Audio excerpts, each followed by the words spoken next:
somebody who now is tracking the macros and all the things, it's absolutely eye-opening how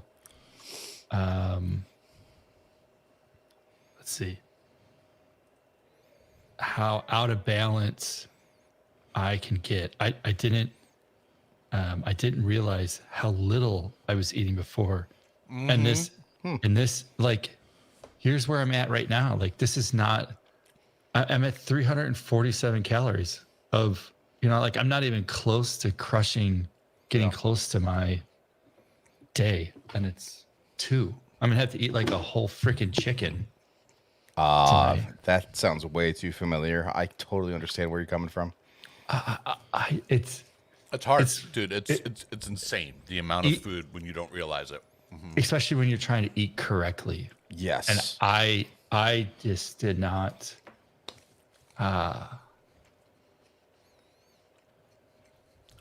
Yeah, it's been a journey. Dude. Yeah, it's been a journey. It's been a hot minute. So let's make sure this shit's live.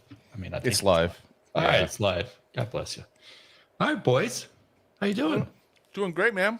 How are you? Well, you had a busy day. You were already on on a live stream with Brian. Today has been. I got my 10,000 in before 8 o'clock, 7:30.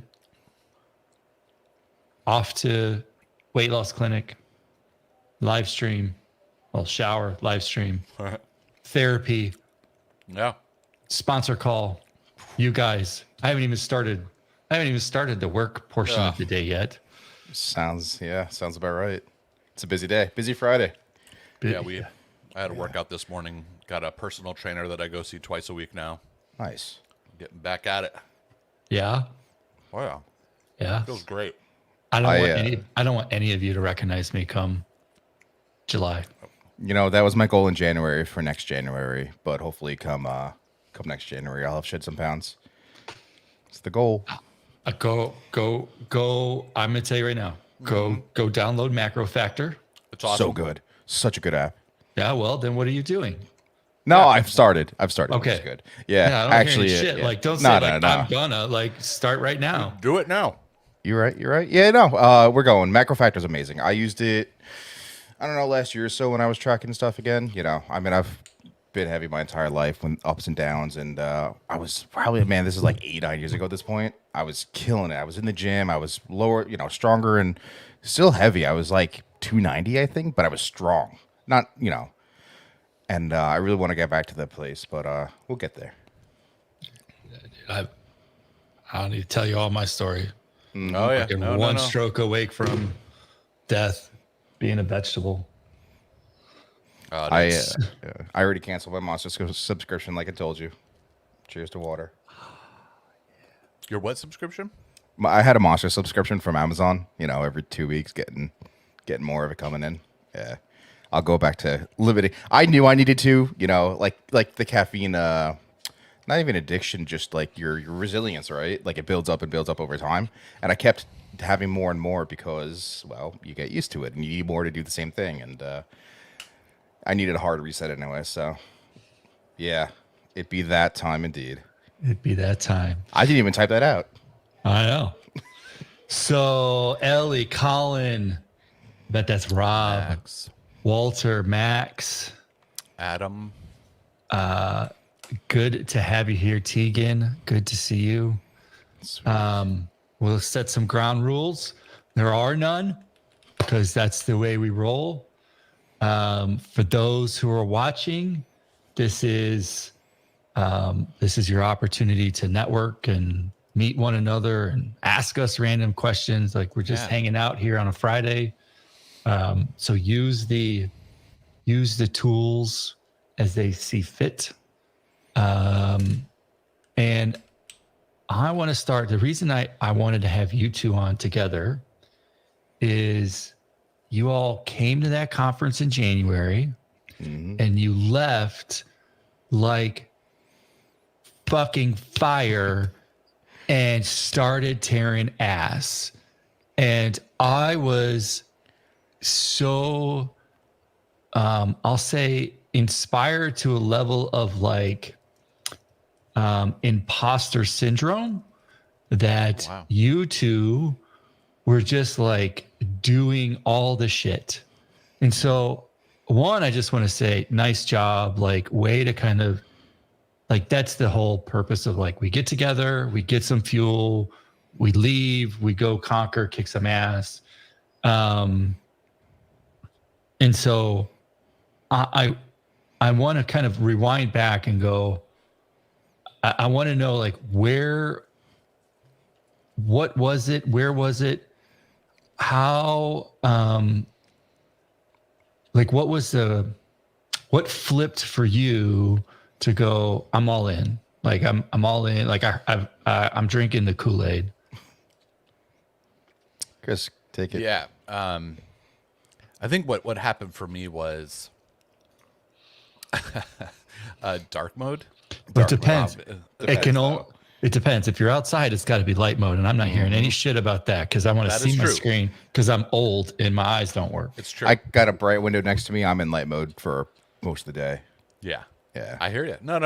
No shade on light mode. I prefer anyway. I prefer Yeah. dark. But look, here's what happened. So that conference was my second tech conference that I've ever been to. Right. So, and I'd heard a ton about it. Danny Thompson hooked me up with a ticket, and I was like, all right, I got to go to this thing. I've heard so much, and I want to connect and network. And you hear everyone say that conference is different than the others, and we've heard it all almost in a lot of your talks so far in your hallway conversations, and it's true, it's different. But what did it for me was I got some validation that I wasn't expecting to get. So when you're trying to pursue tech as a career transitioner and you're doing it alone, right? You really don't know where you fit in the scheme of things, right? Where are my skills really where they need to be? Are they not where they need to be? We have an idea, we work on projects. And so I had an opportunity to talk to a few people, and just through talking with them at the end, they go, hey, where do you work? And I went, I don't have a job in this yet. Here's where I work now, and they go, wait, I don't understand. You seem to know what you're talking about. I was like, oh, really? And that kind of pumped me up, right? From some people who I truly respect in the industry. And then from there, it was like, all right, you know what? I'm in. Like, forget the imposter syndrome. Forget the looking at everyone else. Like, I have something here. People who didn't know that I wasn't already in the industry are saying, hey, you sound like you know what you're talking about. So for me, the next step was, all right, I sound like it, but now let me prove it. So I reached out to James Q Quick and I said, hey, man, I'd love to help you out on a project, and started working with him on his deals for DevSite. And then through meeting Shashi at that conference, he's like, hey, do you want to come to our Gridiron Survivor cohort? And I was like, yeah, absolutely. And these are areas where now I'm getting the opportunity to show and prove that, hey, what I was talking about, I can actually do. And that's been a ton of fun. But that conference provided an opportunity to do that. And more so than other conferences that I've been to, not because of the close-knit community and the type of environment that you have set up for that conference to be. It's set up to be an intimate environment where you could be sitting at a table talking with someone, and next thing you know, you find out they're the VP of DevRel at XYZ company, and you're like, what? Oh wow, I just had a cool conversation that could turn into something. You never know. Ryan? I had some similar experiences with Chris. Also, not being in the industry, going to that was my first tech conference, the only conference I've been to before. I went to an international viola conference because that was my former life. Exactly. A music conference and another music education conference. Viola, like a string instrument. Yeah. Like a Yeah. Just randomly pulls out one. Okay. That's for all his complaints. His wife gave him that, So I had never been to a tech conference, and it was intimidating right off the bat. And within my first night there, I like got instantly really comfortable. I met Sarah Shook online. James Quick was online, like waiting for the registration. You were behind the registration tables, helping out Yeah. Clark, and it was great. So right off the bat, it was very, very comfortable. He's had that ready to go. Yeah. So the validation was one thing for sure. For me, I had a couple of people, say, "Oh, I thought you were in the industry." I had someone else that I very much value say, you hold your own in the conversations, which doesn't mean I know everything about it, but at least I know enough to converse about it. And the other thing for me that was my sort of limiting factor was my current job. On LinkedIn, I kind of was balancing this. I already went through a transition. I was a musician and music teacher prior, and I transitioned from that into supply chain. And then, so my LinkedIn was all supply chain people, and I started trying to break into tech, but not really going full in. So it was actually Taylor Destian's presentation, and Chris, I think you questioned him, like, I'm worried about my current Yeah. place of work, right? And Taylor was just like, do it, and I was like, fuck it, I'm in. That's when I said, we're going all in. We're changing my profile. I want to start streaming. I want to do this and that. I felt like I belonged, and it was the first time since leaving music that I felt like I belonged in a community, and that was so powerful for me because I said, "Wow, all these people just want to help. All these people just want to see me succeed." And whether it was a complete stranger that I spoke to once at that, or if it was Brian Morrison, who I knew before that and have continued to converse with daily, Shashi Lowe giving me this opportunity to work on Gridiron Survivor, I jumped onto Deals for Devs after Chris did because I saw him doing it and I said, I want to do that too. So I reached out to James. We had a chat. I was like, James Quick wants to have a call with me. Okay. These people that we idolize and then we're just conversing with they're human people. The same goes for Sean Day or Danny Thompson. I mean, it just, the people that seem so big, they're humans too. And it was just so validating and feeling like you belong and knowing that if anyone else could do it, you could do it. So Yeah. I was fired up. I mean, everybody puts their pants on the same way, right? Backwards, of course. Yeah. And a backflip. Yeah. Yeah, with your left leg first. Yeah. I just offended somebody who doesn't have a left leg. But anyways, y'all did it. And I just think it's to be applauded because it's easy to leave and get sucked back into the rhythm of what you had before, and y'all broke the cycle. And I think that's just, I think it's just cool, right? Thanks, I mean, man. it's the law of attraction that kind of brings folks together and brings opportunities and surfaces it. And it's a weird time in tech. It is. I don't weird. like. Yeah. We feel it. I don't know. Some of it is stories that I think that we've told ourselves that people aren't buying tickets or this or that, and others of its realities of people have lost jobs. And is it weird or is it just different? Right? I don't know. I think it's all. Weird or different. Blah, blah, blah, blah, blah. You go. No, I was just gonna say it's funny you mentioned the maybe the decreased ticket sales, but honestly, that conference compared to other ones I've looked at is far more affordable. Like I could imagine paying for that on my own, which I plan on going in Texas. But dude, some of these other ones in New York City that I don't need a hotel for, I'm like, I can't afford $8,000 for a 3-day ticket. Like, what the hell are you thinking? And that's because companies are willing to pay for it. But for those of us not in the field, for those of us that I was fortunate to win the ticket for sure. I don't think I would have went otherwise. I didn't have the money. But then I made the rest of it work, and that was massive. So that alone, I don't think it's anything you're doing. I think it's a matter of just people, losing their jobs and tightening their belts and whatever else we have to do when we're struggling, right? Yeah. Maybe. I mean, I think that there's that's for sure a piece. I think there's a piece of do people spend money on themselves? And I can go to my entrepreneurial side of things, and every business owner will have zero issues if there is something that they feel like will get them to another level paying for it. You go on the tech side and it's like people get really kind of adversarial, if you will, like, why are you charging for this thing? And it's like, well, it was somebody's time. Like, just buy the course. Like, they put 120 hours into it and you put $75. Like, spend the $75 and save yourself 115 hours of, like, what you didn't need to do. So I don't know. Depends where you are in life, right? I think some people get comfortable and complacent and don't feel like they need a thing. Others don't know that they need a thing. Some have never missed, right? You can't replace in person and you can't replace online. You can't. Nope. I think the other thing about the conference that helped drive me to move forward too is it broadened my social network, right? My connections with others. So now, I would say more so than before, I'm connected with everyone that I met at that conference in some way, shape, or form.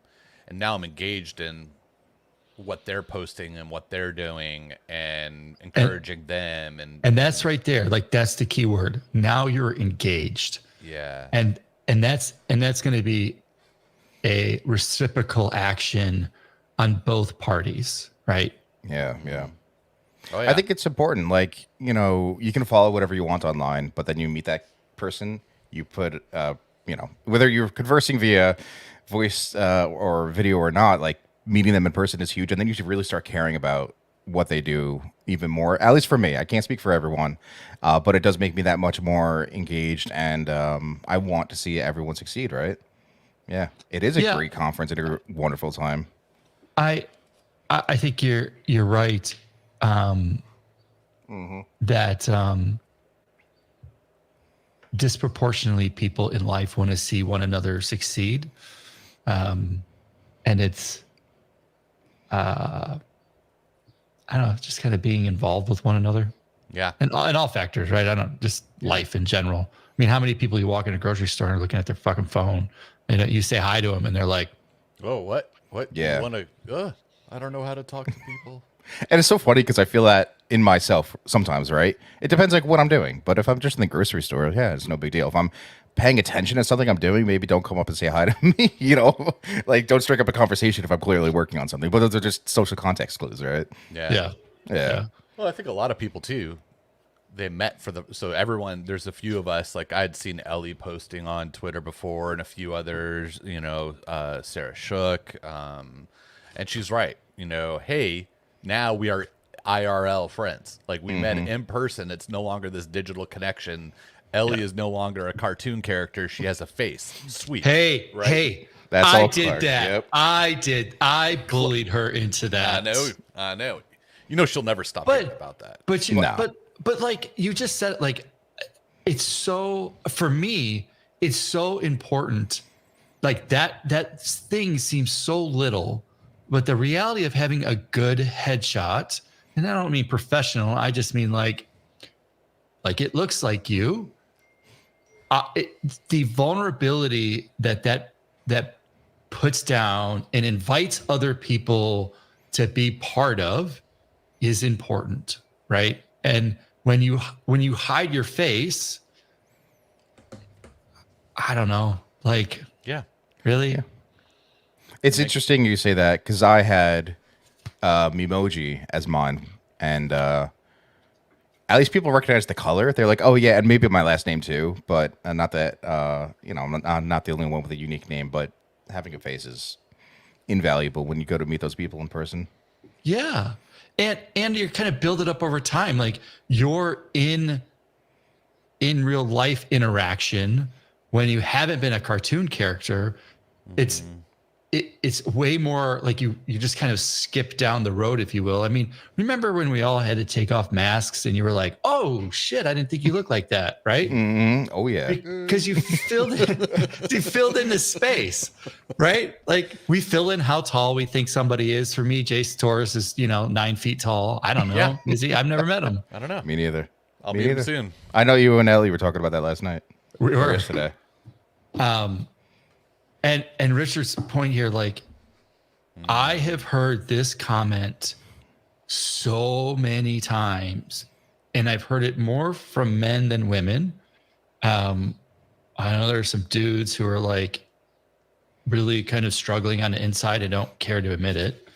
But Yeah. it turns out you're human. Mm-hmm. Like It's huge. we were designed, regardless of what your beliefs are, we were designed for human interaction in person with people, with one another, for relationships, you know? I think, you know, what Richard just said too, online is so convenient, and that's why we do so many things online. And I'm an introvert. I know most of us said we were introverts at that conference, but man, nothing beats it. And I went to a storybook meetup in New York City, met Richard there actually, who I only knew from the Gridiron Survivor project that we're on, but we said, okay, let's go in there together. I dragged my brother in. And it was great because I met developers doing similar things that I'm doing in the city that's an hour away from me. And yeah, it was just really good, another really good experience. And I don't think I would have done that if I had not gone to that conference. I think something else that I really want to applaud you on is, dude, your vulnerability. Like, it's not something just like men need in general. Starting with my parents' generation and down, and probably, you know, their parents.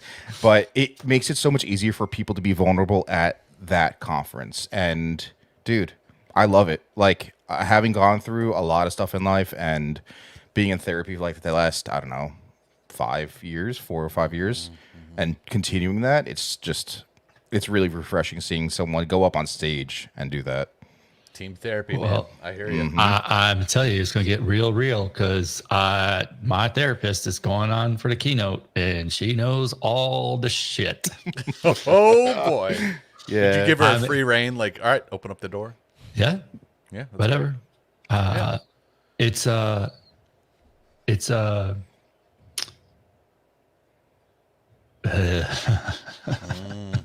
yeah. it's going to be interesting. Dude, your one at Texas was incredible. Well, so. even The yours, story's not about me. The story is about why, how tech professionals and people whatnot need therapy. And I mean, she may, color in some of my last year, but it's there is a stigma, regardless of what industry, on therapy. That if you're in therapy, you are messed up, and well, that's not necessarily true. I've been doing therapy for years, and then I eventually married a therapist, not my therapist, but I married a therapist, right? I mean, whatever you want to tell yourself. What It's a different kind of therapist. I got you. You will marry me. Okay. All right. Well, yeah. But man, like the value of therapy, the value of being able to work through our ish and be vulnerable about that, I think is super important to normalize the fact that it's okay to go and pay someone to talk through and work through your problems. Those that don't, they build up and build up and build up and build up, and then they're filled with resentment, they're filled with bitterness, and then that comes out on everyone else around them, and no one wants that. Yeah. And I think at the end of the day, I think if it becomes more normalized, workplaces normalized as it is as well, which from an outsider looks like some tech places are much more understanding of things. Working in a typical corporate place like I do right now, absolutely not. HR might say they are, but no one gives a shit. But it's really important for everyone's just well-being and productivity. Like, productivity is not the end game for life, in my opinion. Living is.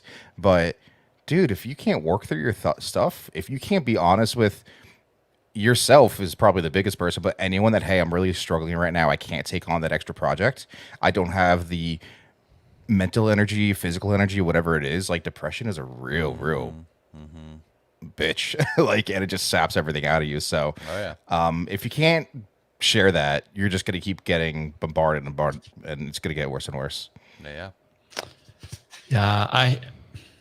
And burnout. Well, that's the burnout thing is, that's real with me. I'm gonna back up a few here, and I'm gonna come back to that comment about corporate life. Ross, considering Let's Get a Headshot open spaces this year, we Savannah did it at Texas. That's how we bullied Ellie into her That's headshot. So I'm sure we will do that. Do that again. And I know you got a fancy camera that you want to test out. So have at it, brother. Do it.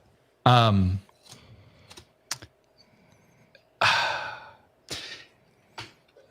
threw this tweet out this morning, which was, "You're not the product I am," right? And you know, if you come to that conference, right, you're part of the community. And I say that from a place of like, mind you, I did well in corporate America. I worked for Microsoft and Allstate and others.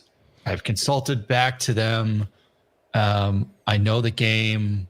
I understand it. My wife was in HR. Like, I know the game fucking really well. Like, I understand it. The thing is,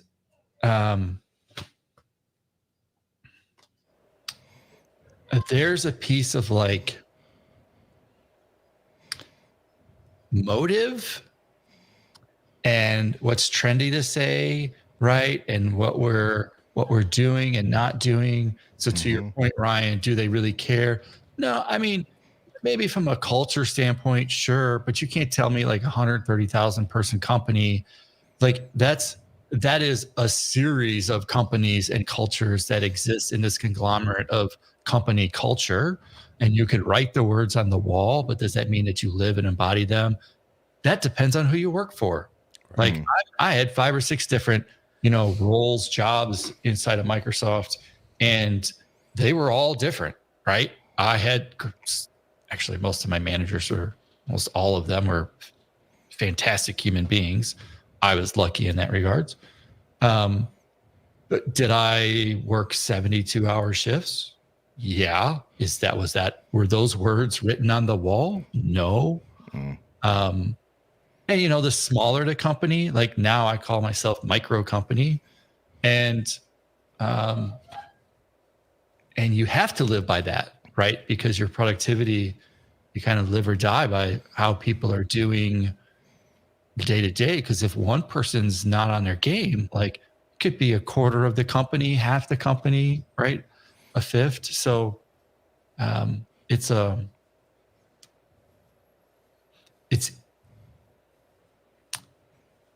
you want to go to a Microsoft conference or a Google conference, you're the product. Like they're going to sell you something, right? And they can put all the lipstick on it, but at the end of the day, they're trying to sell you on a thing. And I think it's important for us all to remember kind of where we stand in that and understand what our, I don't want to say role is. I'm not saying that it's bad. I'm just saying into how you fill your bucket, like you need to understand what you're getting yourself into. With that thought, do you view that almost more as a self-development and career development conference? You're not selling us on everything besides you and what that is as a whole, but we're learning tricks of the trade. You're going to see so many changes to come. I'll tell you, tech is what brings us together. But our sweet spot is not you necessarily learning tech. It is you being involved with everybody else. And that is the thing that we don't sell well. Some will value a party at an event. I will value interaction and engagement with one another. My success is that you got your next job and your life changed. Some is the number of tickets. We are at an impasse of who we embody and what I'll say marketing. And honestly, I want to blow it up. Do it. Like, can't blame you. Well, but see, then it comes back to contracts and money and tickets and like, I am in the middle of. I am trying to figure out how to blow this blow this up, but in the thing that's more core to who we are, because I want you to be like, I would spend $10,000 because it's that valuable to me, but it only costs me whatever, right? I want it to be so unequivocal that your involvement with our thing will yield you success in some way. And here's the interesting thing, though, and I get what you're saying about marketing that strength of the conference. And I'm using that loosely, obviously. Yeah, obviously. But here's the cool part: those that go to the conference, experience it, come out of it, engage, and share about it. The first 2, 3, 4 weeks after that conference, everyone was just raving, "Oh my gosh, what is this thing? This is different. This is amazing. I met so many wonderful people. I was in open spaces and learned about vacuuming my garage with a vacuum or whatever, and that word of mouth spreads and grows, right? I heard about that just by watching people talk about it. And I went, oh, I really want to go experience this. This sounds really cool. So there's this, I think there's this unfortunate thing where the name puts us in a box that gives you a preconceived idea of what it should be. Mm-hmm. And you hear, and I love our name and our branding and all that, but you hear that conference and you immediately go to what you know, right? Sessions, speaking, education, whatnot. And the reality is, like, and I'm not throwing shade at our speakers by any stretch. I tell speakers, I want you to share your experience. I don't want you to teach the hello world of whatever freaking framework that's out there, because that's been done 1,002 times and whatnot. What's the real thing that is true to, not letting people step into a pile of shit? And, but yeah, like, you're really trying to break the chain on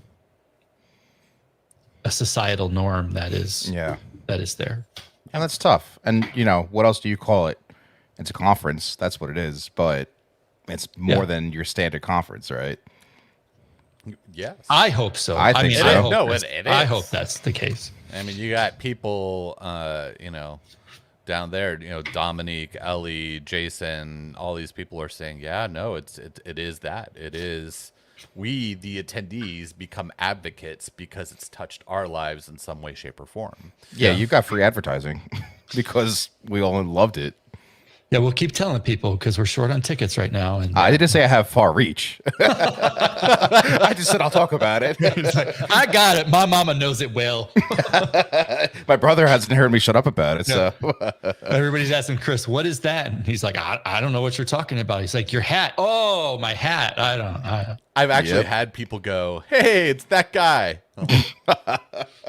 That's me, man. Yeah. I love it. Adam asks, I'm curious how much of your philosophy viewpoint vibe of the conference might have been influenced by the managers. I don't know if you're referring to a certain manager at Microsoft that had one-on-one and one time only. Oh, actually that wasn't a manager. Actually, it was a, do you two know the one-on-one? It sounds familiar, but I could be. Yeah. No. So the one time only. Well, you should have been paying attention to my keynote. See, I remember it being brought up. Oh yeah, I know what you're talking. He's like, I don't know about that.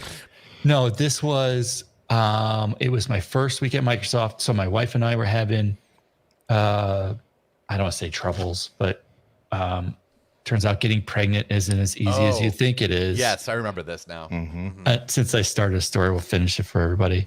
Turns out getting pregnant, just at least in our case, was not as easy as we thought it would be. I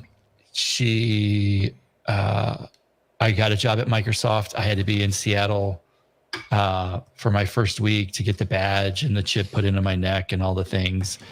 And she had an ultrasound And neither of us thought it was going to be anything big. It's just kind of like standard operating procedure. Come in, you're going to do this, and then, continue on your way. And so she went with her mom. I was out in Seattle, and then I get a phone call, and there was a being, but the being had no heartbeat. And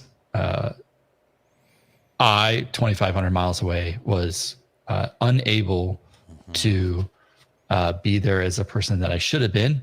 And it's not like you can just get on a plane and go home.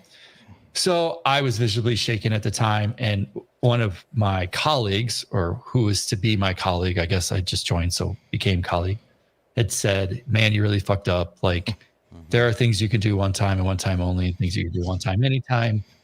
You only get one first, like ultrasound, one first pregnancy. Like, you didn't need to be here. And my boss was there standing next to us, just fantastic human, and was like, why didn't you just say something? He's like, I would have just had it shipped to you, or we could have done it a week earlier, or a week later. Like, you didn't need to be here. And he turns around and he like booked me a plane ticket. The next plane, I was on the next plane home. I didn't do any of that. Like, he basically called there was an Uber at the time, but called the Uber and sent me on my way. And, I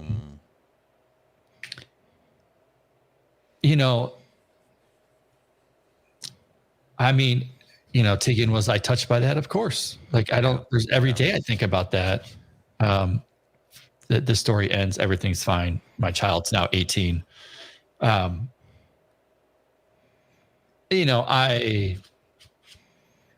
a person who will work hard and work way too long. And, if not given, a gut check or hey, you've been grinding too much. Yeah. Yeah. I will get in, y'all have seen it too. I will get in dark places of, what's the value of the things we do? Why are we doing it? Whatnot. So it's really interesting. That piece of it, I hit a bit of burnout probably a month and a half ago. I was trying to do everything and anything. I was trying to, I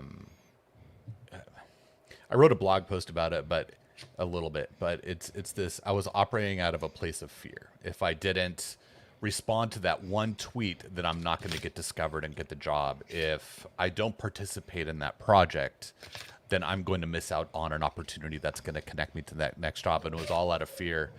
Yep. And I have scarcity versus abundance. Scarcity. And I have a phenomenal coach, Tessa Kriesel, just a phenomenal human being. And we met, and we were about to start going over some, what are, the goals that we're going to start working on next. And I kind of told her where I was at. She goes, great. First step, stop doing all those things. Let's take a look at how much you have time for. And the amount of time that I was putting into these extra projects and committing to I wasn't sleeping. I was up till 2 a.m. I would work all day in my day job that I currently, have. And then I would spend time with my wife in the evening, and then she would go to bed and I would stay up till 2 because I was spending so much time, more time than I had. So we were able to kind of block that out and go, all right, what do you have time to do? Step back. And so now I spent 2 weeks just prioritizing going to bed at 10, 11 p.m., getting 6 to 7, 8 hours of sleep if I can, working out, making sure I'm eating well, drinking water, and all that. And I have a hard limit. At 11 o'clock, I start shutting things down and I go to bed. I no longer stay up till 2 a.m. I can't do it. I'm 40. Can't do it. I just turned 43, man. I don't recover like you're that young. anymore. Shut up. I know. Me at 32. It's going to bed at the same time.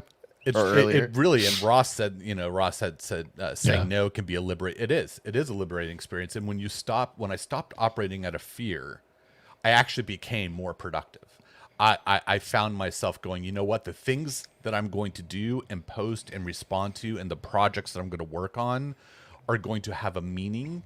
They're going to have a purpose, and they're going to point to a very strict goal that I'm trying to keep. And outside of that, those strict priorities, I'm going to set boundaries to make sure. And that has helped me so much more. I am so much more happy and fun to be around. You know, I'm not cranky with my wife all the time because I'm tired. You know, and you know, it's really interesting how we prioritize the things that we think are important, and then we're humbled by those around us who go. Yeah. They kind of point it out and go, no. You know, I got two stories. One, Ryan Holiday's got a quote that saying yes is saying no to everything else. yeah. And you're like, oh, okay, yeah, yep, got it. Oh, fuck, I forgot my second one. Well, that's just disappointing. That Ryan Holiday one is so good, though. I'm a big fan of him Yeah. and his writing, and it's just, I mean, it's right. I think a lot of people are afraid to say no, to just not even just to things like Chris saying, you know, working on this, that, and the other thing, and making sure you're tweeting and stuff like that. It's saying no to social interactions sometimes. Like, yes, it's a good thing to do that, but you do not have to say yes to every little thing people ask of you, because it's taking time away from you doing what you need and what you want. If you need to go to bed by 8 p.m. every day, Yeah. do it. You should be number one. And people that don't treat themselves, my ex-wife is one that did not treat herself like number one. She treated everyone else around her above her, and you saw it in her, and she was exhausted and worn out, and it was just, it's a terrible way to be. Put yourself first, I think. Now that's tougher when you're in a relationship. I understand that, but in a lot of ways, you can say no to a lot more than you think. Yeah. There's a fable. There's two guys chopping wood, and with an axe, and one guy leaves at lunch every day, and then comes back and finishes by the end of the day, and is finished early and has chopped all whatever he needs to chop. And the other guy sits there and doesn't get any lunch and ends up working overtime the whole time. And finally, the guy goes up to the other guy and goes, I don't understand. Like, how is it that you chop this wood so much faster than I do? And he goes, oh, I leave at lunch and go sharpen my axe and then come back and finish it. And, you know, it's such a simple thing. But then when you get too close to something, you just, Yep. you don't realize that stepping back and sharpening your axe may be the right thing.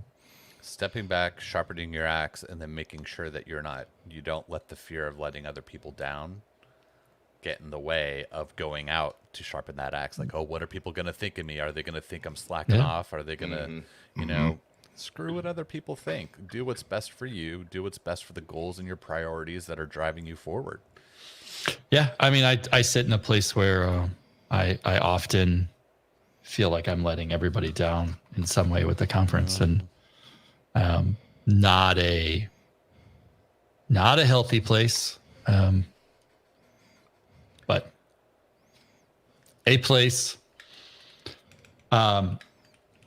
Lots of folks on. We do have some giveaways. To get those giveaways, you do have to comment on the live stream and use the hashtag the hallway track, because that's how the magical tool says, hey, you're doing a thing. Doesn't matter what you're on, but you do have to do it, because that's the tool, and that's What are where the I'm at. giveaways today? Yeah, you've been Clark? giving away some goodies. We're going to give away a subscription to Front End Masters, Oh, It's a great some resource. coffee, Great coffee. I love coffee. and a 3-day no food ticket to that conference. Got to enter So- for all those, really. Richard Troy, if you're not commenting right now, I'm going to kick you in the butt. Yes, 100%. Richard. What are you guys excited about right now? Oops. How did that happen? It's a good one.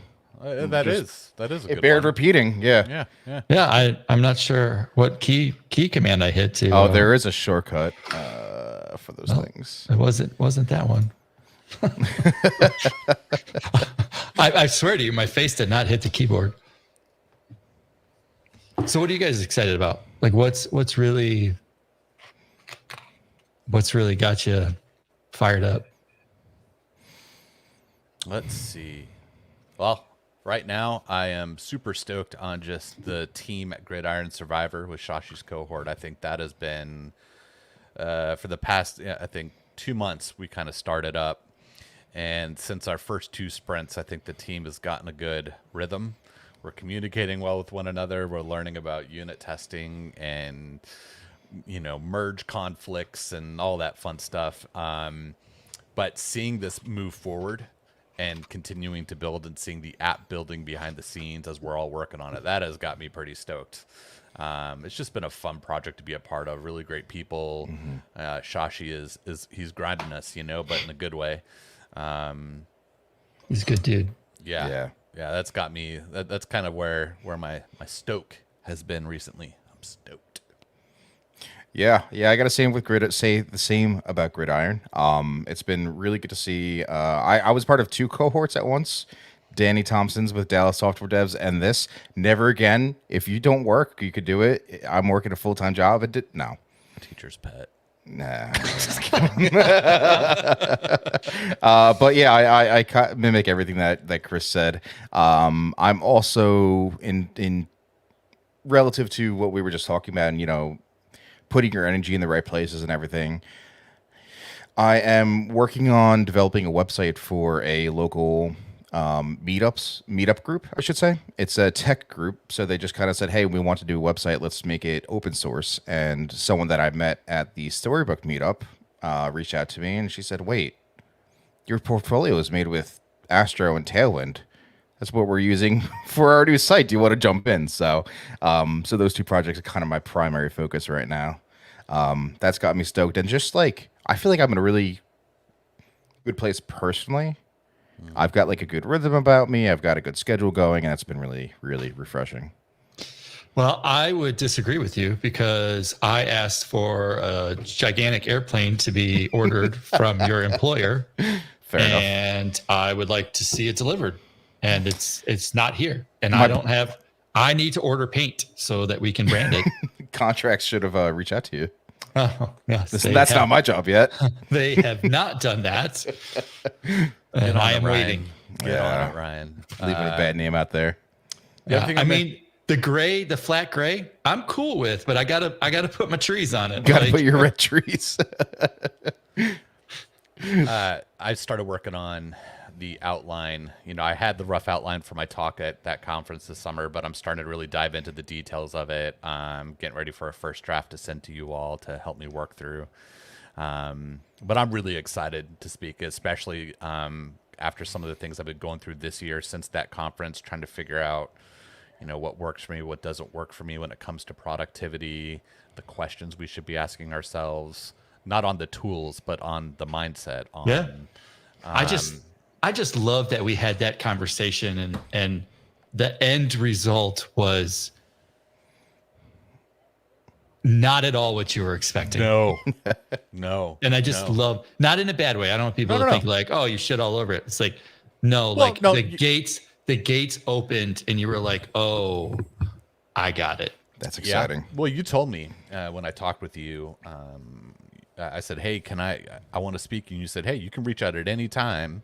And so I took you up on it, and you said, hey, I'm going to be constructive, give you constructive criticism. And I said, do it, rip it apart. And not in and you didn't shit on it. What you did was you had a lens that I didn't know what to look through. And I was thinking, what do I have to offer, rather than as an attendee, what am I going to get out of a talk that I am presenting? And then that helped us filter through my idea and really pull out the things that weren't necessarily for a specific people group. As far as originally my talk was focused on ADHD, and now it's more focused on, a framework to a better you in the world of productivity, but using the lens of ADHD in my life as what I look through and sharing my experience and the questions you should ask yourself. So as I'm working through that, I started reading a really good book, not sponsored by the way, but I don't know if you've heard of this book called Rise by Patty Azzarello.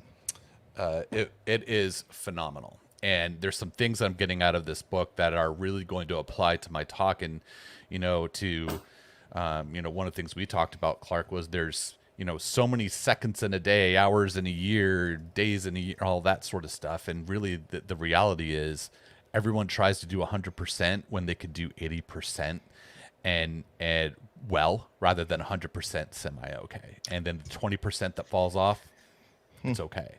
And I tell you, the time thing, I mean, I'm going to be 49 this year, and that fucking time thing, it haunts me. I mean, I used to hear Gary Vee talking about, like, as you get older, you ask people what they value, whatnot. I tell you, man, it feels like the clock is counting down and not counting up. And that is, it's that's scary. hard. How That do is we hard. yeah. And it's interesting too. If you look on, I did a random post on Twitter just on, hey, what is everyone's productivity tools they use, just out of curiosity. That one tweet in general, without any hashtags or anything, got like 20,000, not interactions, but and not likes. Maybe it got 50 likes or something. But the point is the visibility and the reach that it had. I'm like, everyone is curious. How does everyone maximize their time? What tools do we use? What things do we use? The focus has become tools, and it's like, well, no, tools isn't the answer. It's how do we view life? Yeah. How do we process life? And then let's apply tools to what works best for you. Yeah. So, Have you guys heard of the book, The Gap to Gain? No. nope. Go get it. Go buy Let's it. look this one up. It is, it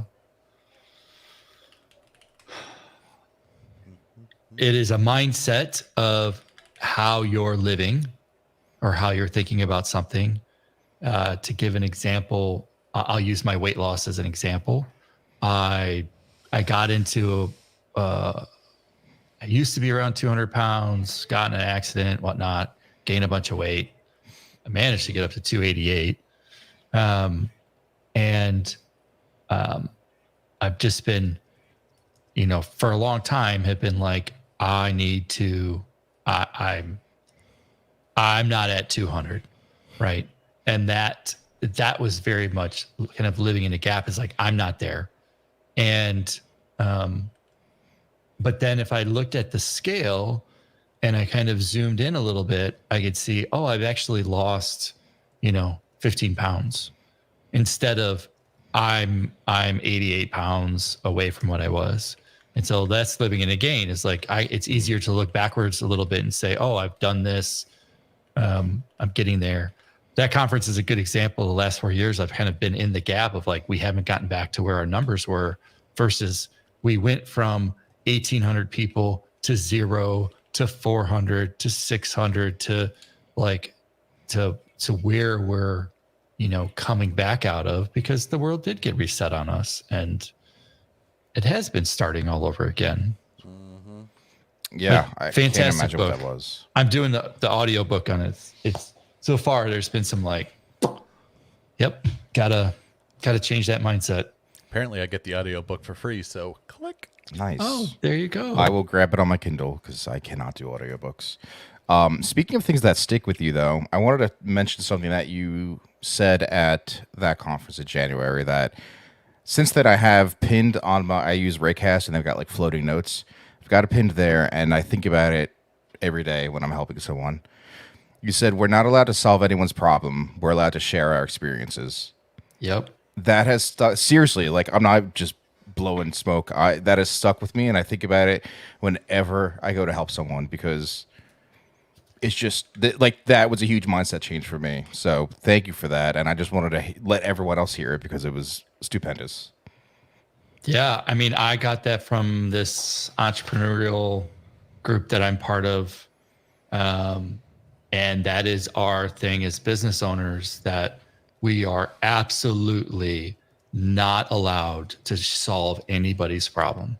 We can't even use words that suggest that that's the case.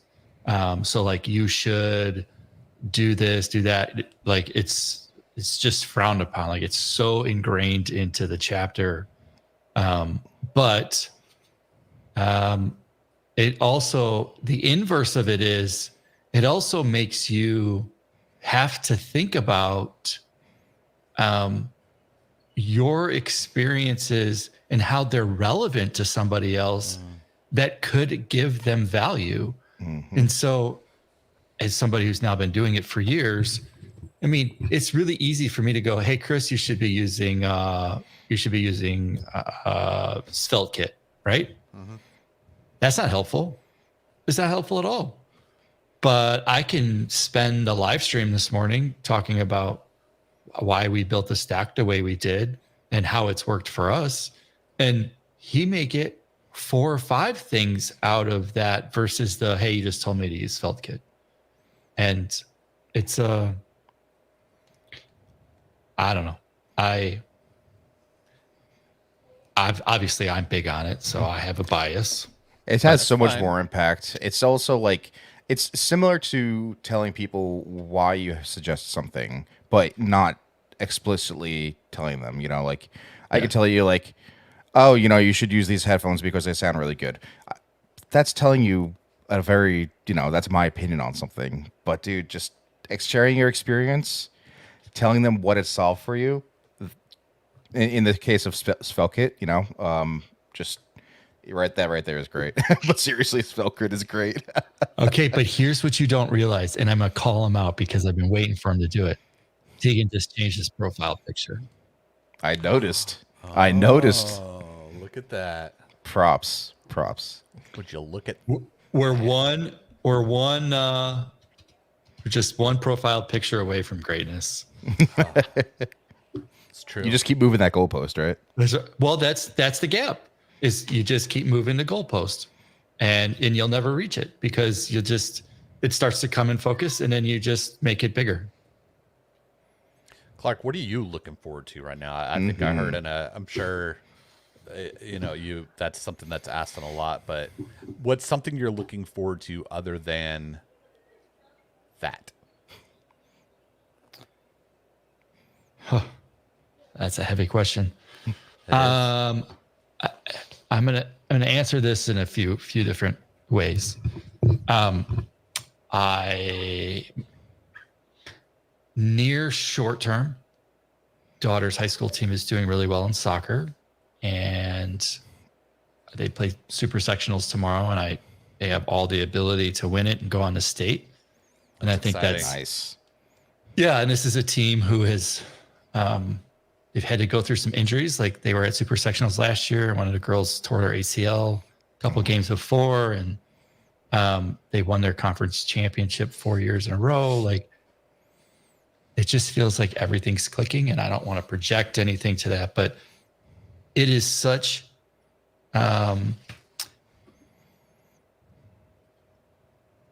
it's such a unique experience to have at that age, at that, you know,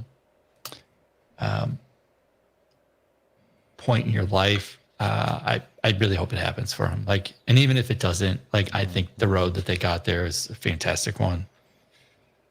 My son graduated. He's off to college. I heard about that. Yeah. Yep. Yeah. It's coming at a time where him and I have gotten closer, and I'll say like man to man way, right? Not so much, you know, dad to child. It's a little hard for me to, you know that he's kind of going on to this, kind of leaving at a time where it feels like the stride is really getting good.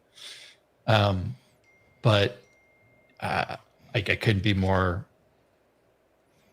We had envisioned and had hoped that our kids would go on to further education and be able to go to the school that they wanted to go to and do the things. And we can argue about school and costs and all this shit because that just gets me angry as hell. But not the point of any of this. I'm glad that it is happening, and I kind of look forward to that journey. At the same time, I'm happy that the health thing is working. I got a long way to go, and it's been a road of roads, but it is working. I think the things that's the most unsteady is the work front. We signed a very large client contract, which helps, but it's also not my true like passion. And so I'm working to try to figure out like what does Clark really do? Like what does Clark really I mean, I've been at this game. Yeah, I've been at this game for 25 years, man. Like I can sling code, but it's not really I think my life is leading me to a place to where I would like to start teaching more networking and culture and I can see that. how do we bring that into companies and development teams seem to have a more humanistic side of tech than the traditional tech person. And so, I look at that conference and I think we've made a humongous financial investment in it. It's put a lot of pressures on our personal lives. There's things that need to get done. I don't want to see it go away. It's been really difficult the last 4 years. So you're going to see that.us probably become the Clark speaking thing.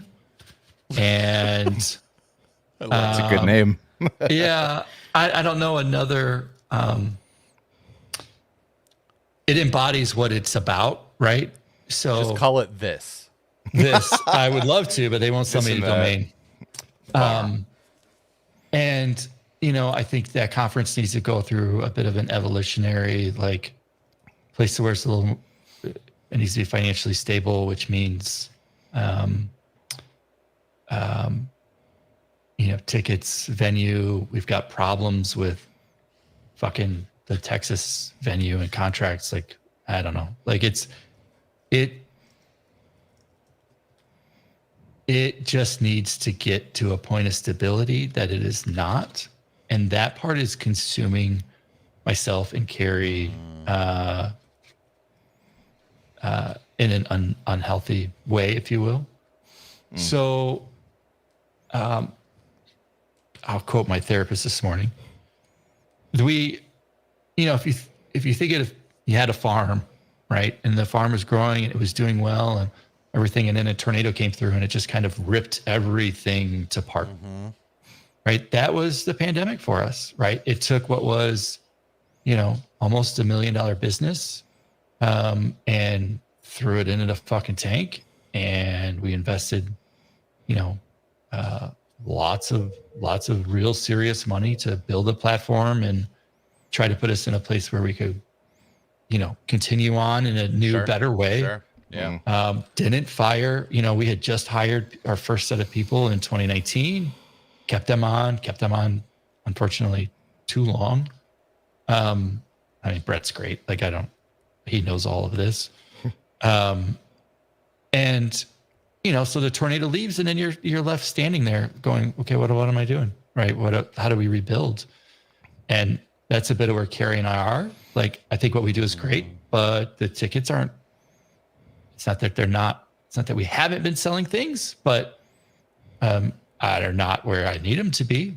They're not, sponsorships are not where I need them to be. Will that happen for Wisconsin? Fuck, I hope so. Like, that's what I'm trying. So I guess to really answer your question, Chris, I think the family life is like, we're clicking pretty well there with some big next chapter things happening. Yeah. It's huge. The health is, I'm happy by that, and the work, has a big opportunity to do it. I mean, this live stream is a good example of like, I'm going to do what I want to do, which is, I don't care if I swear. I don't care. Like, this is the conversation that I've wanted to have it with friends, have it online. Like, I just don't, but there's a piece of like, are we managing the brand? Is it on point with the brand? All the money that's been kind of invested there. Yeah. So So there's changes coming to that conference, right? I think there's I hope there's a place where the community that's been built is like, I would like to pay Clark to come to the company and speak. And, here's that, fee. And I think we'll get that conference to a place where it's maybe a little bit more soft skills, maybe a little bit more like,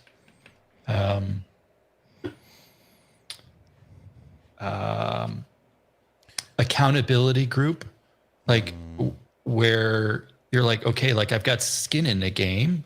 Yeah. And you're part of a thing that it's truly lifting you every day of the year. And that's going to take iterations to get through. So it sounds it's like scary. you got a lot of scary but great stuff. Having is this your first child to graduate high school? Yeah. Oh, Yeah, there's been a lot I of could imagine. That's big. There's been a lot of tears. How many years until your daughter graduates? She's a sophomore, so 2 more. Okay, so you got 2 more until you're an empty nester. Is that you're only 2 kids, right? Yeah. Yeah. So, we were okay. lucky. We had a boy girl. Like we were lucky. You're done. Yeah. But For those that have 7, 8, 9 kids, like I applaud you. I think that would be really cool, but not for me. No, I don't even. We don't have any. We've only been married 2 years, but it's no kids yet. It's hard. Like we sit here and I want you to think about that conference in January. I will let you in on a secret. It's not happening in January. Maybe another month, but not January anymore. Oh. It's too hard with sponsors and Yeah. I can't keep losing money. Yeah. That's fair. But I'm also now in a place where my kid is going to come home over Christmas and I will not have seen him, right? You'll be present. Well, right. The thing that has destroyed my Christmas for the past 4 years has been that conference in January. And, life needs to, that's not the primary reason why we're not having it in January. It's really sponsor related and funding. It's a side effect. It's a good side effect. Yeah, it's a great one though. Yeah. I mean, January has been a disaster to try to pull that thing off between people not having their yearly funding, people not having their fiscal year is like January to January. They're like, well, I'm not going to know my budget till March. You're like, March? Right. Like, what the fuck is going on? Like, so Yeah. that really means you're like, you have to be a year ahead of that, which, whatnot. Yeah, So which you would have to be there right now already with your sponsors lined up for January, ready to go. which we have been, but then they're like, gotta wait, gotta. And then you get to the fourth quarter and they're like, oh, we got to spend money. And they're like, oh, I don't know. There's a layoff going. And, oh, I can't do it. Like the stock market is, And it's like an annual thing too. yeah, it's That's right. what companies do. Yeah. I mean, you got to realize part of that conference for me has been doing investment seed round funding every 6 months, every year for 14 years to try to get sponsors to help to do all that stuff. And that grind is something else. That's crazy. Well, I'm excited to see what changes are going to come. And, the community loves you, man. And so, we're all in on whatever you decide is best for the community and for the conference and for you and your family and the stage of life that you're at, the things that are, just the changes, right? It's a lot. Yeah. Yeah. I mean, that conference, Texas is great. I want to see it. I don't want to see it to go away.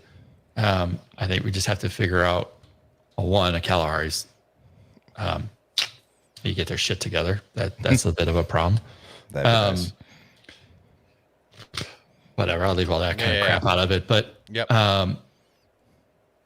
yeah, I mean, the help that I need now from everybody is like, you gotta spread the word.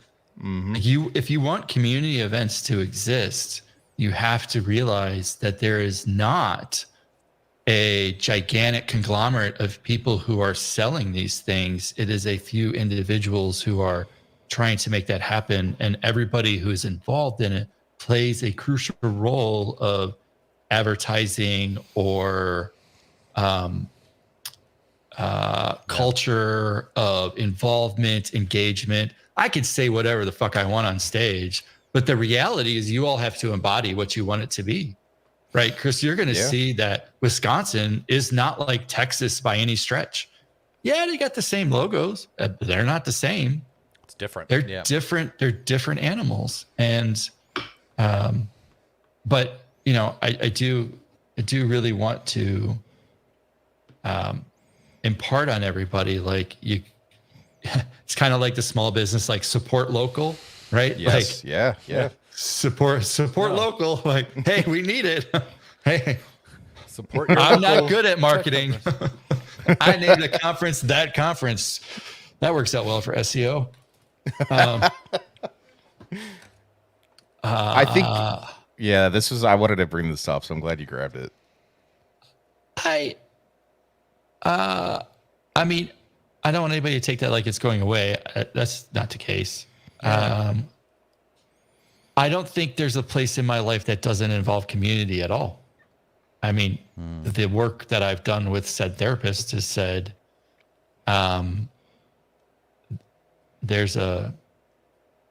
before that conference was, code camps and whatnot. And, I don't know. I don't really see it going away in any stretch. If anything, getting it to a stable place and getting it to a place where there can be some succession planning so that I can step to the side a little bit, whatever that looks like. Yeah, but it also feels like it's turning into an evolution of what you want to keep doing, right? You said before you did code camps, things like that with the community. You got that conference going, which is massive. And now you're saying you personally want to focus maybe on education and speaking at businesses more, but that can still exist. Oh, yeah, totally. Yeah. It just feels like an evolution and growth of what you're doing. They complement one another. And 1000%. one gives me a little bit more, gives me some, commercial revenue. I don't know. I mean, I gotta pay bills. Yeah, of course. Yeah. I like food too. I like to eat barbecue. I really like to eat. It's funny because, like, at the end of the day, you are still a business. You need to make money. Yeah. Oh, Yeah. like my shit's on the line. Like, right. People can't forget about that. Yeah, I don't know. Running a conference means you have to, at least at our size, you have to have all the capital up front to do the thing. Otherwise, it doesn't happen. I mean, I have a contract for 2025. I don't know what's going to happen in 2024. Yeah. So those are things that are like stressful. Yeah, that is stressful. Yeah. Yeah. And they're not, I mean, I've talked about it before. I mean, these conference contracts are gross. But it's hundreds of thousands of dollars as they get bigger. You're talking about millions of dollars of liability on the line. And you get to our side, you got to have lawyers and CPAs and people who I don't want to say, I mean, they all have your best interest at needs, but to your point of like, it's a business. Like there's a big difference between $20,000 in Jimmy John's and $300,000 F&B minimums that you have to hit, right? Like $75,000 in venue space versus, Yeah. I get it for free for the state.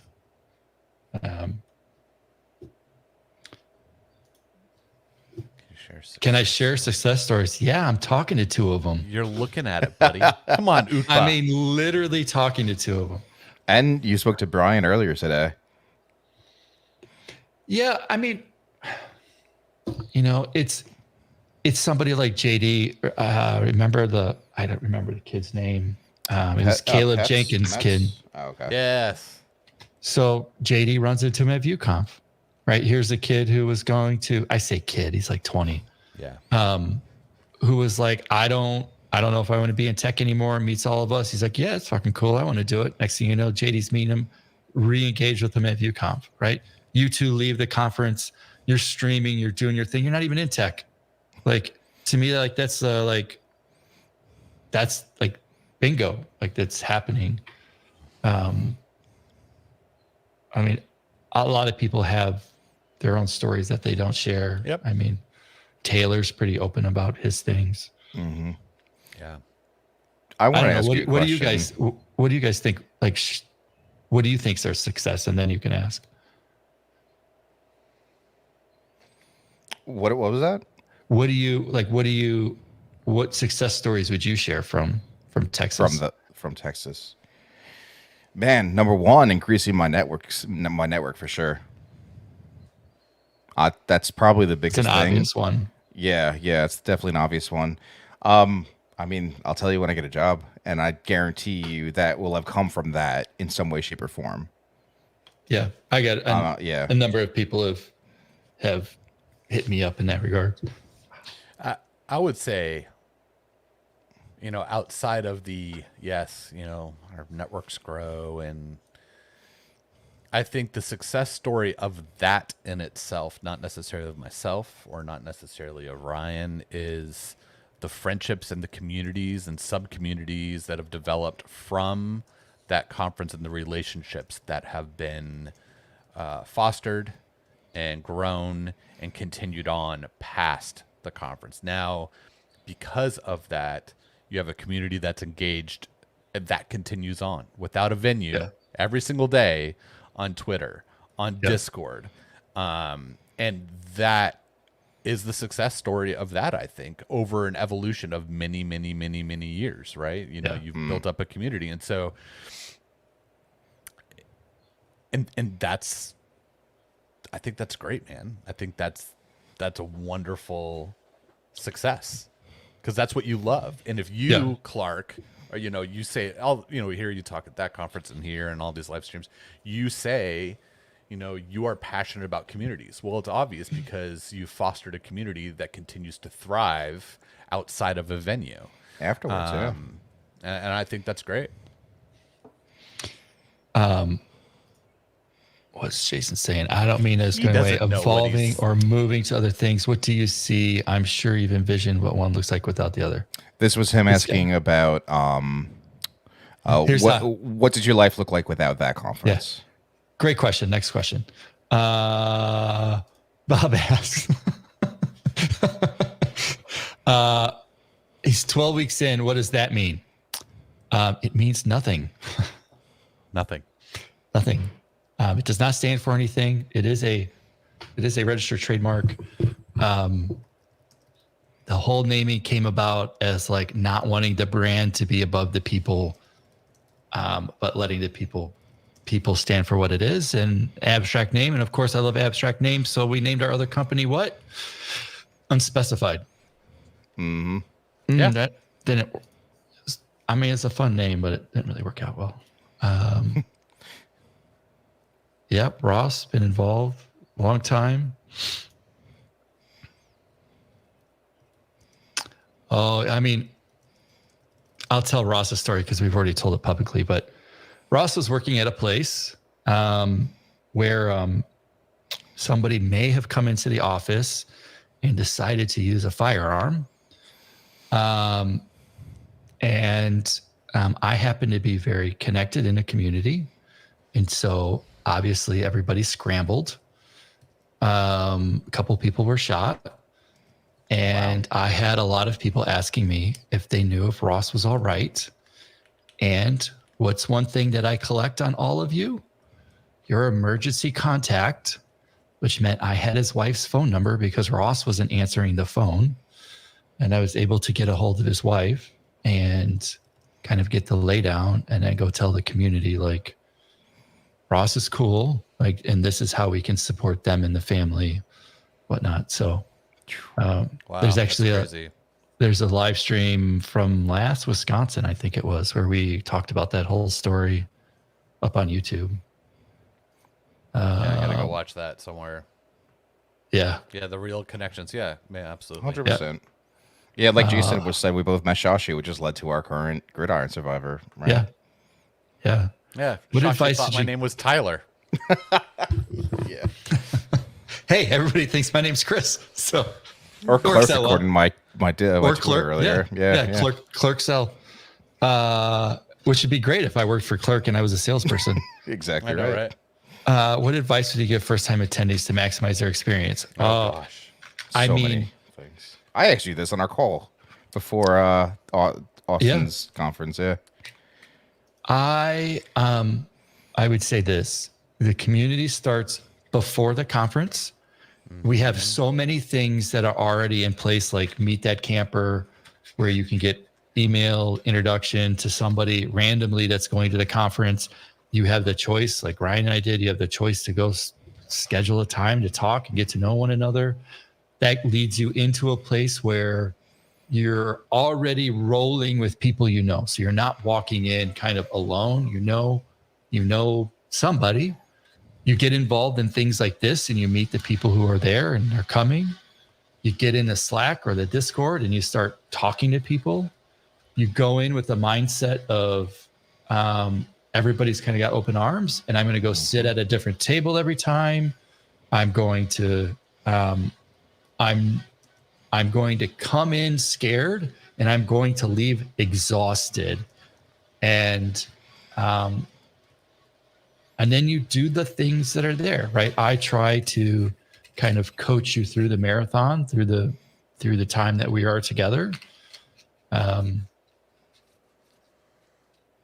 Just meet people, right? Do open space, like step outside your comfort zone. Don't go to the shit that you know about because you know about it. Like that's not the point. I think you said something at the or day one. I think you were asking people, have you met someone that you wanted to meet since you've been here? You have when you go to any conference, you have an opportunity. There's people there that are within reach that you may look up to, you may want to talk to, or just thank you. Hey, your content inspired me, or hey, so if there's someone there that you want to meet, if you find out there's a speaker or something like that, go meet 'em. approachable. Just go say hi. Somebody probably knows them. Like you're sitting with people at breakfast, you can go, hey, do you know Wix? Yeah, I know Wix. Oh, let me go introduce you.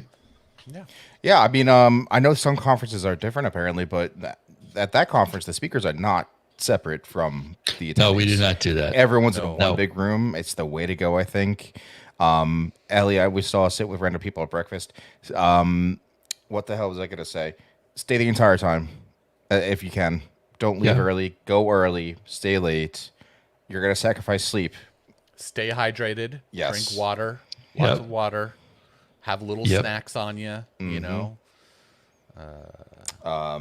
Yeah, sit with random people. The Pac-Man thing you mentioned. Pac-Man Everyone just opened up their circles. If there was, we had an open space table. I think of like 25 people at one point. It was incredible. Yeah. Use the Pac-Man rule. Exactly right. The Pac-Man rule says if you're standing in a circle of 10 people and 11th person is standing behind you, open up your circle. It's great. Yep. And it's like avoids that awkward. Like some people just seem hesitant to outside of that conference, that I've never understood it, where you're standing there like, please let me into this circle. But that conference, it was not a problem. Yeah. I should probably write a book, How to Network at a Conference. I think you have to be intentional, right? Yeah. Like what do you want your time to be? What is it that you are really, what does success look like for you? How can you be a connector of somebody else? Yeah. Right? What do you have that you can give to others. A lot of people think they have nothing to give when in reality they have a ton to give. And Exactly. people put speakers like on an artificial pedestal. Like, you know, half the audience was a speaker in the past, like somewhere.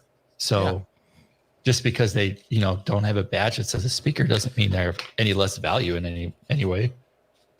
I think being comfortable, being uncomfortable, and I preach that. It's huge. But you kind of alluded to it, Clark, is like you get out of it what you put into it. And that's a lot of things in life, right? But especially this conference. No, that conference. Yeah. We have to stick to the registered trademarks. The other one. We spent a lot of money on those trademarks. That's right. Yeah.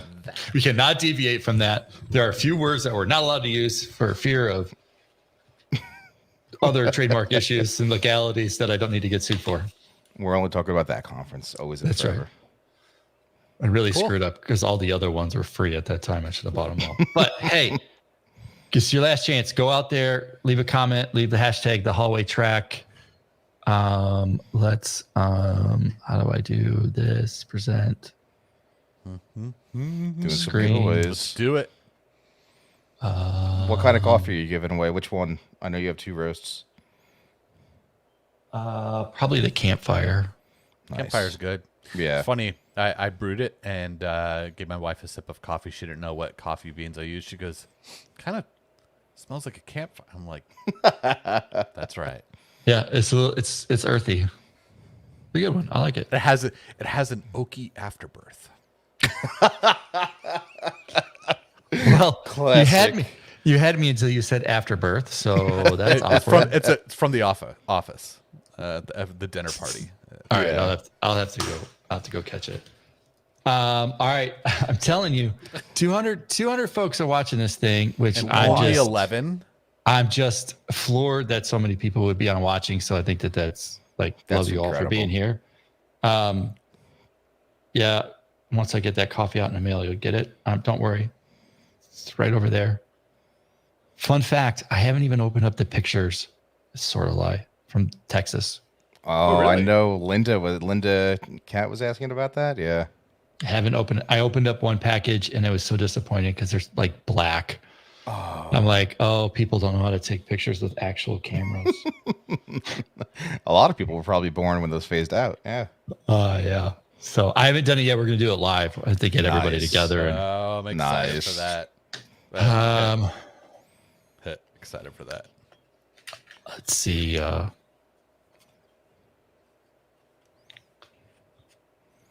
Tom, Ryan. Walter. Hey. Oh, wow. Hold up. This is rigged. Yeah. You wish I didn't enter. Wally entered. Wait, this is you. That's my No. twin brother, my guy. Oh, is it really? Yeah. All right. Well, he gets to pick. So he's got to throw it out in the chat. What does he want? Wally, what do you want? Ticket, coffee, or front end masters. You gotta choose quick. We already have a bag of coffee here, so I don't know what he's gonna go for. There's still time, Chad. Yeah, there's two more things to win.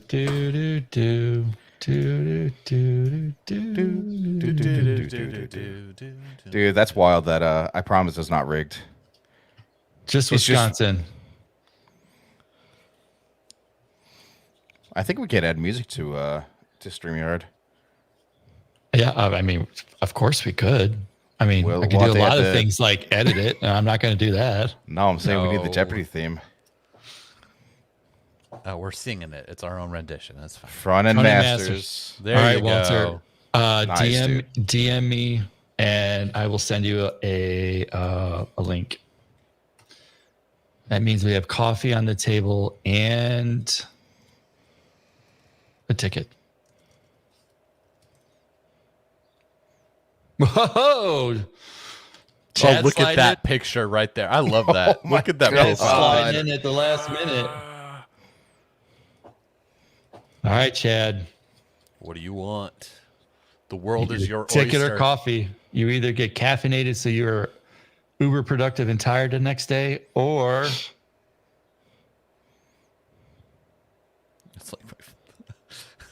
pictures were awesome.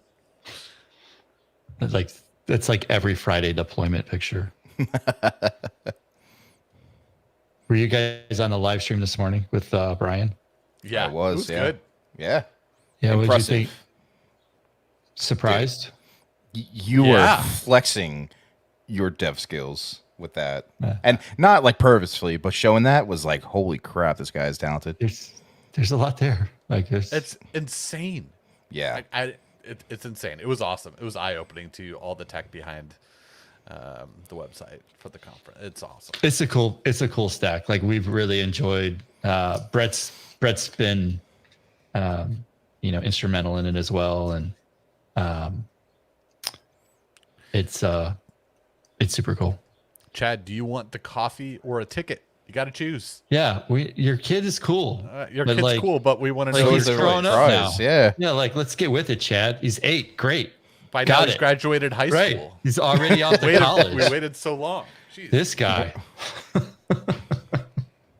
Feels pretty sus, Jason says about my twin brother winning. I agree, Jason. I don't believe he I'm just exists. using this tool.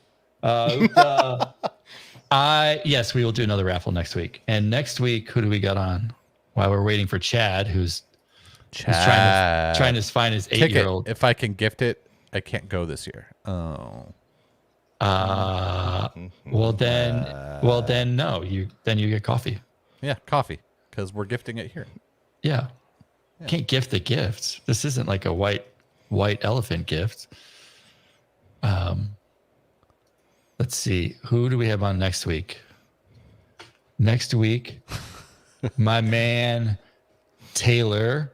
Oh, man, that's going to be a good one. Nice. Yes, we are gonna get and Tessa.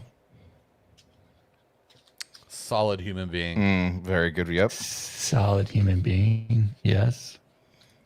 That looks like the only 2 right now, although they seem to just like randomly pop in. Chad, you can hit me up, shoot me your address, and I will send you coffee. All right, this is for the ticket. Yeah.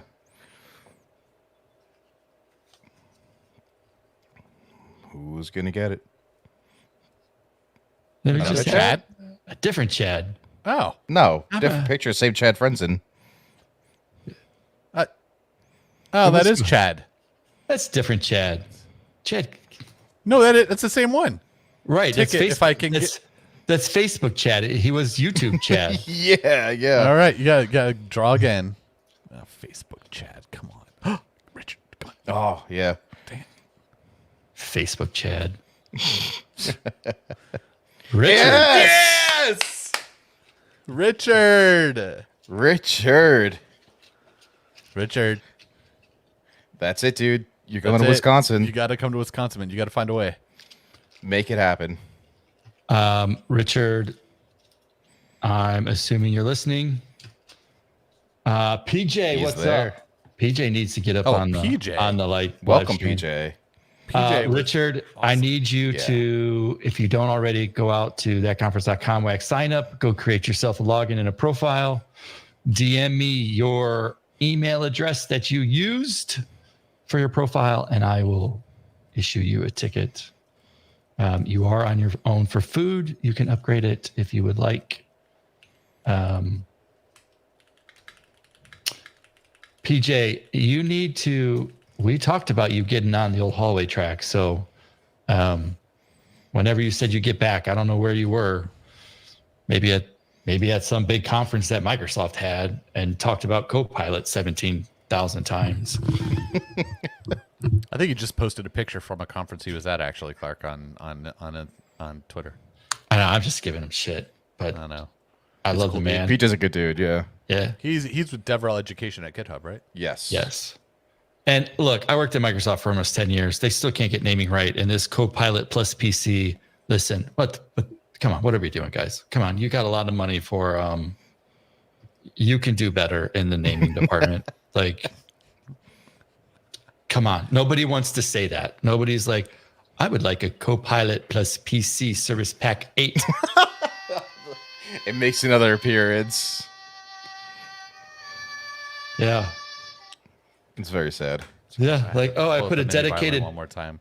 I put a dedicated Siri button on my, oh shit, sorry. Sirar button. No, we're not going to Florida. Just not happening. Sorry. Florida's hot and humid. Ugh. Yeah, like it is here to this weekend. No. Yeah, I can't do Florida. Love Texas you though. was hot enough, but you know. It really you is, know PJ. what? It's just the coolest thing to pull out every now and then. I mean, us doing a conference in another state was wildly more difficult than I thought it would be. Wildly more difficult. I'm proud that we did it, but I also now own shipping containers and I know semi drivers and Yeah. diesel prices, just things that I never really anticipated. Liquor laws that I didn't. I mean, in the Midwest, I guess we get a little too drunk and it's not really a big deal. But oh, look at PJ. We got Twitter PJ. We got YouTube PJ. They're talking to Facebook Chad. And then yet there's some other Ryan out there. Hey, at least my twin has a different name. Yeah, well. Yeah, So, is this identical twin? we're fraternal. Okay. We have we do look very similar. we have twins in our family. We have a set of identicals, a fraternal. This PJ thing is cracking me up. Yeah, I think just 3 sets of twins, maybe 4. Dude, that's a lot. We are the only sets in the family. It apparently skips every other generation on my father's side. So his uncles were twins, apparently. But Yeah, no one else in my family is. The identical ones, man. Oh my god, they're so hard. I can't. Yeah, One has she's got a little like freckle, mole. yeah, freckle. Yeah, And so I'm always like Twinkles. I'm always like this. it's funny you say that. So that's how people told us apart. Why brother's got one under one of his eyes, and that's how people always told us apart when we were younger. It wasn't Like- until we like hit 20 where we started veering off a little bit. Yeah. Problem is, I get the stories. I think they're now probably 9. But like the stories are all confused because I don't know who told me what at what age. Like, Yeah. oops, Uncle Clark, not so good. It's funny because I've never, only once in my life, meeting other twins, have I experienced the confusion of knowing who's who. And it's not because they're not identical or whatever. It's just, but then I was finally understood. I'm like, oh, this is what people feel like. Okay. Did you guys meet Clint at the conference? My cousin Clint? Yeah. In Texas? I think so. Yeah. I He's saw someone one- that looked like you. Yeah. He's one of the fraternal twins, him and his brother. What was his twin? Oh. And his daughter, he's the one that's got twin, identical twins. Oh my Twin god. daughters. Yeah. It's crazy. Well, I you'll mean- see us at the next Texas conference, even if it's not in January. Yeah, I mean, you put all of them in a room, and you're like, I don't know how many, all of you are duplicated. I don't know what happened. That's the severe glitch in the matrix. That probably causes overloading, you know? Yeah. Yeah, we need Walter to prance over. He can come say your hi. home to prove. Wally, come say hi real quick. You guys want to see some magic?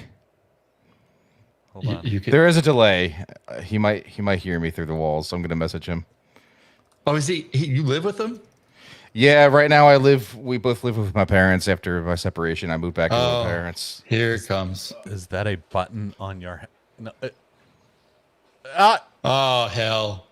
Yeah. No. No. Yeah. Now it's weird. Now. Yeah. See? Now it's Okay. now it's weird. Yeah. Now it's weird. Two of us. Yeah. Yeah. I'm not that good at editing. So thanks for front of masters. Much appreciated. Yeah. Like this shit just happened. Like we just literally just like poofed out another Ryan. Another Ryan. A poof. There's Ryan. It's just totally shit out of Ryan. Oh, PJ bringing in the conspiracy. This is just This a is Zoom virtual it. background.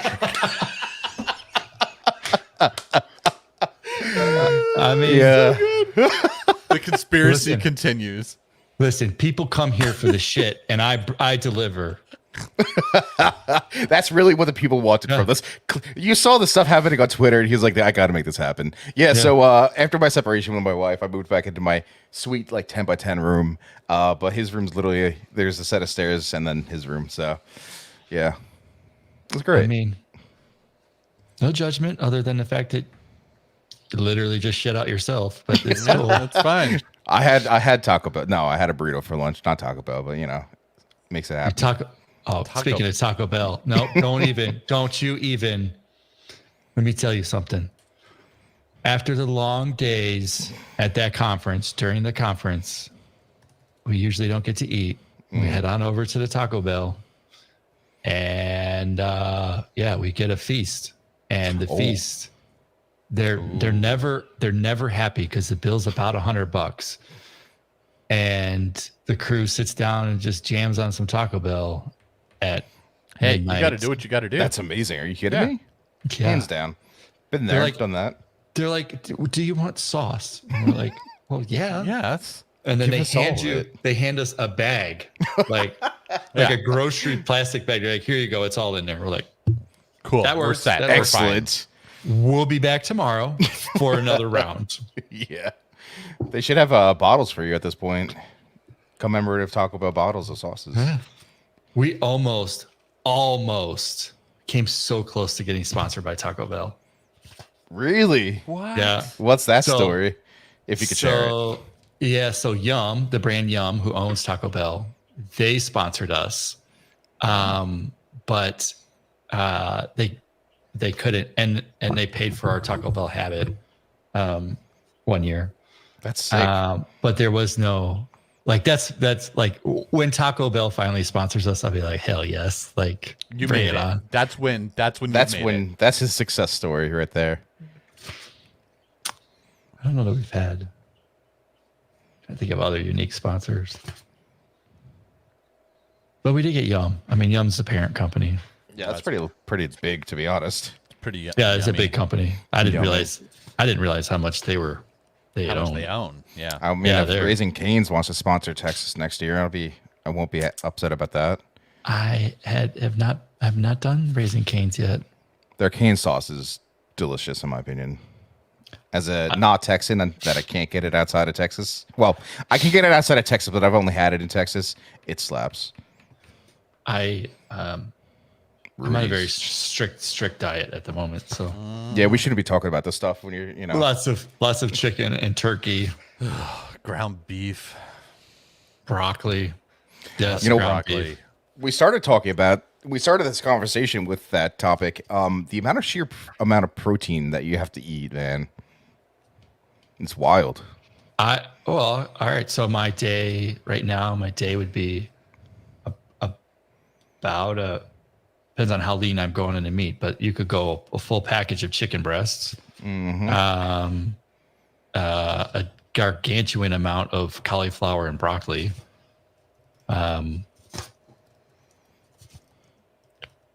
Yeah, that's about it. Salt, pepper, water. Water. Lots of water. Lots of To where water. you got to stand up every 30 minutes and run, take a piss. I'll say that for me, like I started liking seltzer, and that was a big help, just because the bubbles help kind of artificially fill you up for a bit. Bubbles. Yeah, I think when I was tracking, I was doing 180 to 200 grams of protein a day, but I'm also very large, so like the amount of calories I need to eat to All safely right, lose let's weight. stop talking about. I'm getting freaking hungry, man. I No, already I have mean, my burrito. yeah, like I'm trying to get. God, you fucking glasses. About 200 grams of protein, and I really should be about 250, and that's That's a and it's lot. hard. That's what. Where am I now? It's like a gram. It's like a gram and a half per pound of your ideal weight or wherever you're at. Yeah, of your lean body mass. Yeah. So I It's- just called it Yeah. 200 even. 218 grams of protein, yeah. 86 grams of fat, and 85 grams of carbs. Yeah, I was gonna say you're strict right now. 100 carbs max a day, right? I can't have any more than 100 carbs because of my liver numbers. Right? Yeah. I should Are probably they getting follow the better? same thing. We'll find out. I'm going back in a couple weeks. So they just got back to me last week. Yeah. This is your Nice. ALT. Uh-huh. I shared were- with you mine, right? Oh yeah, no. We talked about it. Oh yeah. You sent me the graphs too. Are you Start still tracking. not still Really? not drinking? Nope. Not drinking. Nope, you are drinking or not drinking? No. Nope, I am not. Go baby, go. Telling you, watch that shit once it starts falling, it's gonna fall. Yeah, I was so proud of myself. Yesterday, I went to go get my summer beard trim on. I go to a place called Bourbon and Blades, of course, and I walk in and I'm like, and they just had their 7-year anniversary, so they had a whole rack of like $175 bottles of bourbon, and I'm like, water. The owner of the shop is the one who does my beard, and he's like, "You're not gonna have bourbon today?" I said, "No, man, I'm good. I'm good." And I told him kind of what's been going on and what I'm doing, and I actually have more energy. I'm sleeping better. I'm more alert. It's I am crazy. on day. Where am I at? Where's it at? What the hell's going on? PJ. Three? That 303 without alcohol. dang, that's awesome, dude. That is sick. And I will tell you, now it's just it's wild. now where like memory recall is getting better. Little things start slowly popping up. It's not Yes. an overnight thing that happened, but my wife at all. noticed I stopped snoring. Like I didn't realize that It did that. I mean, I guess when we are literally inserting toxin willingly into our bodies, it has some adverse effects, right? I mean, health is a thing. Yeah. I've pretty much cut it out.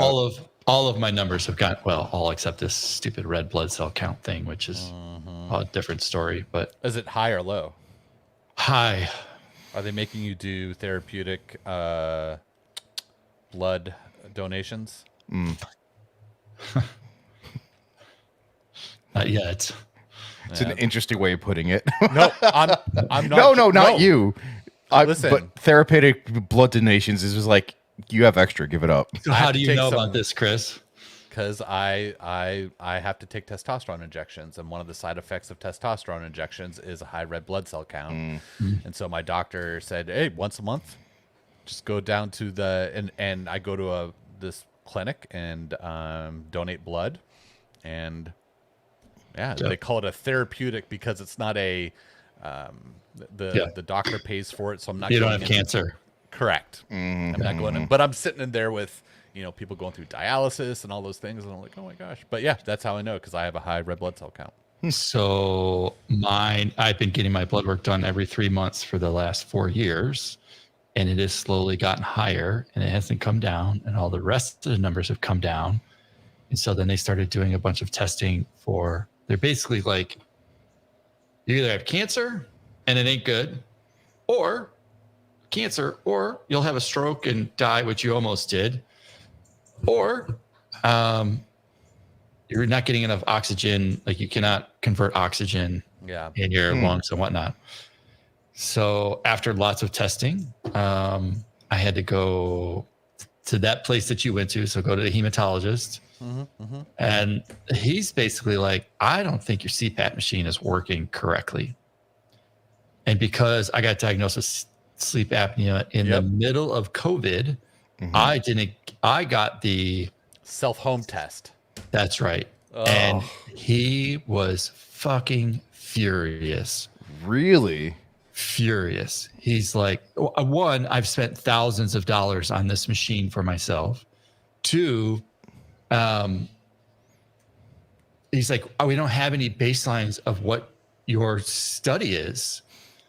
So now I'm going back for the proper sleep study. And now my wife has noticed I switched masks, and my wife has noticed that there are times in the night where I must open my mouth. So, and then basically it's not really working. So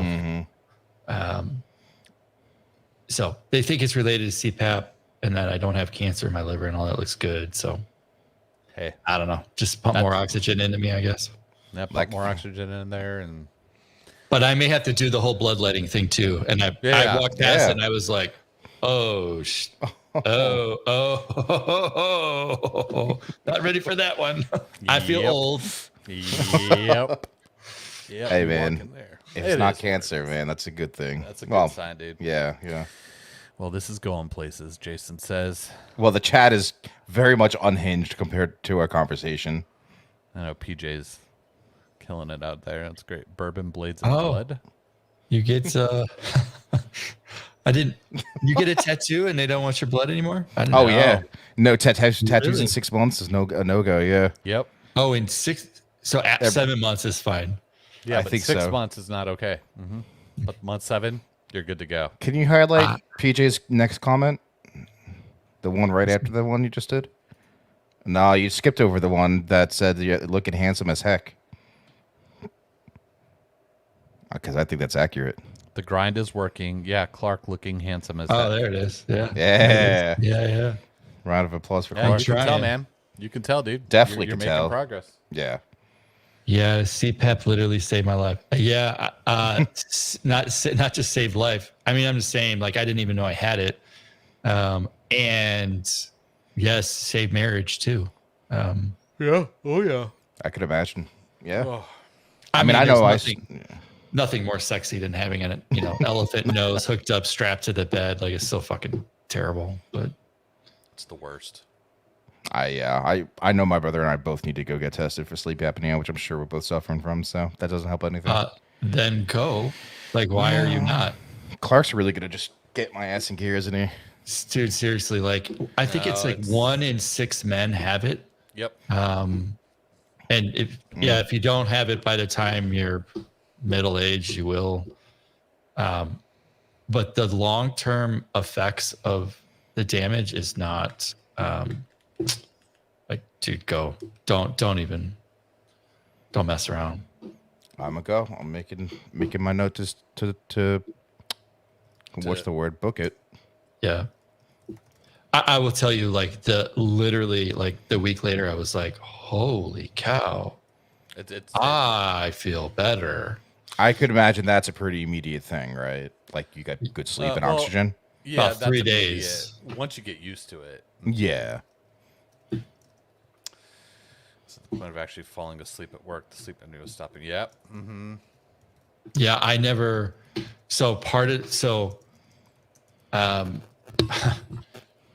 Yeah, my story was similar. I got in this snowboarding accident. I was gaining weight, wasn't able to lose it. My sleep apnea was so bad that it was like 11 times a minute. And essentially your heart rate mine would start to slow down as it would do in your sleep. And then, I don't know, you suffocate yourself. And then your body goes into fight or flight. Fight or flight. Mm-hmm. Yep. And it would jump to 170 and then it kicked down. And it's not just that you don't go into REM, it's that your body, like, I was never going to lose weight. Like, it was stressed, never. right? Yeah, you're in a constant, your cortisol levels are high. Mm-hmm. Yeah, it's not a good thing at all. Yeah, that much stress period is not great, especially not at night. Wow. No. Yeah, while I was saying his insurance just kicked in, so he's gonna make that appointment. Yep. Yeah, he just got a new job in January, so. Yeah, 74 times, 7 hours. Yeah. It's messed up. Like, it is. I guess it's the cost of being a man. Like, we all have fat necks and being turkey overweight who- certainly doesn't help.